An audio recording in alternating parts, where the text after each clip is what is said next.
সিনেমার তালিকায় এবার বেশ জমজমাট লড়াই চলছে। 5টি সিনেমা মুক্তি পেলেও আলোচনা আর আয়ের দৌড়ে এক এক অবস্থানে রয়েছে। দর্শক চাহিদা তুঙ্গে থাকা এই সিনেমাগুলোর মধ্যে আয়ের হিসেবে সবাইকে ছাড়িয়ে অনেকটা অপ্রতিদ্বন্দ্বী অবস্থানে পৌঁছে গেছে আফরান নিশো অভিনীত দম।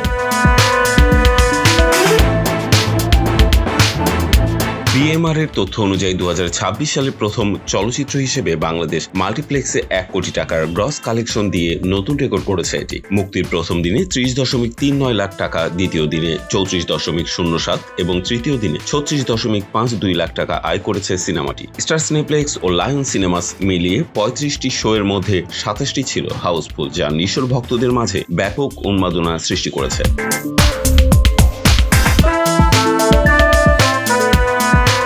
নিশোর এই দাপুটে যাত্রার ঠিক পেছনে অবস্থান করছে তারকাবহুল সিনেমা বনলতা এক্সপ্রেস। তানিম নূর পরিচালিত ও হুমায়ুন আহমেদের কিছুক্ষণ উপন্যাস অবলম্বনে নির্মিত এই সিনেমাটি 3 দিনে মোট 77.33 লাখ টাকা আয় করেছে। প্রথম দিনে 18.54 লাখ টাকা থেকে শুরু করে দ্বিতীয় দিনে 22.26 লাখ এবং তৃতীয় দিনে 28.89 লাখ টাকা সংগ্রহ করে সিনেমাটি ক্রমাগত আয়ের গ্রাফ ঊর্ধ্বমুখী রেখেছে। মাল্টিপ্লেক্সের 31টি শো এর মধ্যে 29টি হাউসফুল ছিল। আয়ের লড়াইয়ে এর পরের অবস্থানে রয়েছে সিয়াম আহমেদের রাক্ষস। প্রথম 3 দিনে সিনেমাটির মোট আয় দাঁড়িয়েছে 56.14 লাখ টাকা। প্রথম দিনে 13.93 লাখ, দ্বিতীয় দিনে 20.28 এবং তৃতীয় দিনে 21.92 লাখ টাকা আয় করেছে রাক্ষস।